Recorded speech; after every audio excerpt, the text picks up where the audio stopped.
OCP 3 first line ఎప్పుడు పిలిచిండ్రు 20 ఫిబ్రవరి 2024 ఎంత 385 కోట్లు ఆడ పర్సెంటేజ్ చూడండి -22 పోయింది టెండర్. ఫిబ్రవరి 2024లో సైట్ విజిట్ సర్టిఫికేట్ లేకుండా టెండర్ అయితే మొదటిది -22 పోయింది. ఆ తర్వాత ఐదోది చూడండి మనుగూరు ఓసీపీ 2 2025 ఐదోది 4/4/2025 కాంగ్రెస్ ఏమో 12/2023లో వస్తే ఇక్కడి నుంచి స్టార్ట్ అయింది. ఇక వెంకటేష్ కని 10/5/2025 417 కోట్లు టెండర్ ఎవరికి వచ్చిందంటే చూడండి అక్కడ contractor Shodha constructions private limited, పక్కన contractor name Srujan Reddy, percentage excess 13%. Site visit certificate లేకపోతే మొదటిదేమో -22, సైట్ విజిట్ సర్టిఫికేట్ పెట్టినాక శోధా కన్స్ట్రక్షన్స్ కు 13% ఎక్సెస్. మనుగూరు చూస్తే సుధీర్ హీరాలాల్ 10% ఎక్సెస్. ఈ రకంగా ఎక్సెస్ టెండర్లు పోయి సింగరేణికి నష్టం చేసిండ్రు. అంటే ఒక్కొక్క టెండర్ ఎక్సెస్ పోయి అడ్డగోలుగా దోచుకునే పరిస్థితి. లాస్ట్ చూడండి మీ శ్రీరాంపూర్, నేను పేపర్లో కూడా గతంలో మాట్లాడినా. లాస్ట్ 9వది శ్రీరాంపూర్ ఓసీ 2 ఇది 604 కోట్ల రూపాయల టెండర్. ఈ టెండరు వీళ్ళు రింగ్ చేసి 7 సార్లు టెండర్ ఓపెన్ చేయలే. మా జర్నలిస్టులకు కూడా తెలుసు, మా మంచిర్యాల జర్నలిస్టులు దీని మీద పరిశోధన చేయండి. 7 సార్లు శ్రీరాంపూర్ ఓసీ టెండర్ వాయిదా వేసిపోయింది. ఎందుకు 7 సార్ల? ఇలా నువ్వు ఒక్కొక్క రోజు కూడా సింగరేణికి ముఖ్యం. 6 నెలలు టెండర్ వాయిదా వేస్తే బొగ్గు ఉత్పత్తి తగ్గదా? బొగ్గు ఉత్పత్తి తగ్గితే సింగరేణి ఆదాయం తగ్గదా? సింగరేణి ఇబ్బందికి జరగదా? అంటే ఆ రింగ్ అయితే లేదని చెప్పి 7 సార్లు టెండర్ వాయిదా వేస్తే దాన్ని బీఆర్ఎస్ బయట పెట్టింది. 7 సార్లు డేట్ ఇస్తారు, రింగ్ కాలేదని టెండర్ వాయిదా, డేట్ ఇస్తారు, రింగ్ కాలేదని టెండర్ వాయిదా.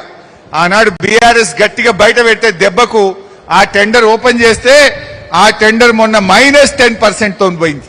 అంటే బీఆర్ఎస్ పట్టించుకోకపోతే అది కూడా +10 +15 పోతుండే. బీఆర్ఎస్ ప్రశ్నిస్తే అది -10 కు ఆ టెండర్ పోయినటువంటి పరిస్థితి.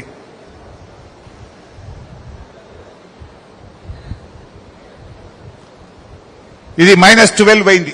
బీఆర్ఎస్ బయట పెడితే -12 కు ఈ శ్రీరాంపూర్ ఓసీ టెండర్ పోయినటువంటిది. ఇకపోతే సోలార్ పవర్ టెండర్ స్కామ్ ఇప్పటిదాకా చూసింది ఓబీ టెండర్లు. దాంట్లో ఎట్లా దోచుకున్నారు, రేవంత్ రెడ్డి బామ్మర్ది ఎట్లా దోచుకున్నాడో చెప్పినా. నిన్నెక్కడో రేవంత్ రెడ్డి మాట్లాడిండు, హరీష్ రావు టెండరే కాలే సింగరేణిలా కాని టెండర్ కు అవినీతి అయిందంటూ అన్నాడు. నేను ఇప్పుడే ఛాలెంజ్ చేసిన, నేను సింగరేణిలో నీ బామ్మర్ది సృజన్ రెడ్డికి నువ్వు టెండర్ ఇచ్చినావా లేదా? సైట్ విజిట్ సర్టిఫికేట్ విధానంతో 13% ఎక్సెస్ లో నీ బామ్మర్దికి టెండర్ వచ్చింది నిజమా కాదా రేవంత్ రెడ్డి అని నేను అడుగుతా ఉన్నా ఈరోజు.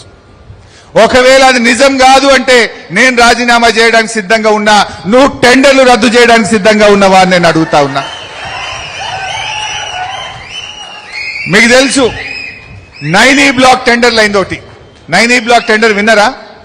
బట్టి విక్రమార్క కోమటిరెడ్డి వెంకటరెడ్డి కొట్లాడుకున్నారు, సైట్ విజిట్ సర్టిఫికేట్ పెట్టిండ్రు.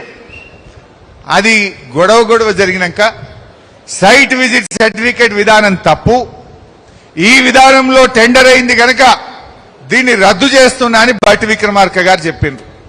నేను అడుగుతున్న బట్టి గారు, నైనీ బ్లాక్ ను రద్దు చేసినావు, మరి అదే సైట్ విజిట్ సర్టిఫికేట్ తో 9 టెండర్లు అయినాయి, ముఖ్యమంత్రి బామ్మర్ది కూడా టెండర్ వచ్చింది, వాటిని ఎందుకు రద్దు చేస్తలేవు, నీకెందుకు ధైర్యం లేదు అని నేను బట్టి గారిని అడుగుతా ఉన్నా.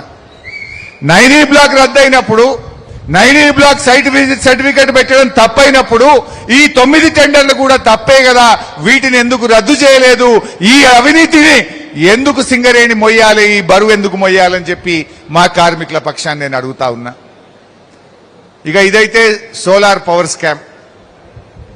అసలు ఏంటి సోలార్ పవర్ స్కామ్ ఏంటి? ఇలా 2 విషయాలు ఉన్నాయి. సింగరేణి గతంలో కొన్ని సోలార్ ప్లాంట్లు పెట్టింది. ఎందుకు? మనం వాడే కరెంటు మనమే సోలార్ ద్వారా ఉత్పత్తి చేసుకొని వాడుకోవాలన్నది సింగరేణి ఆలోచన.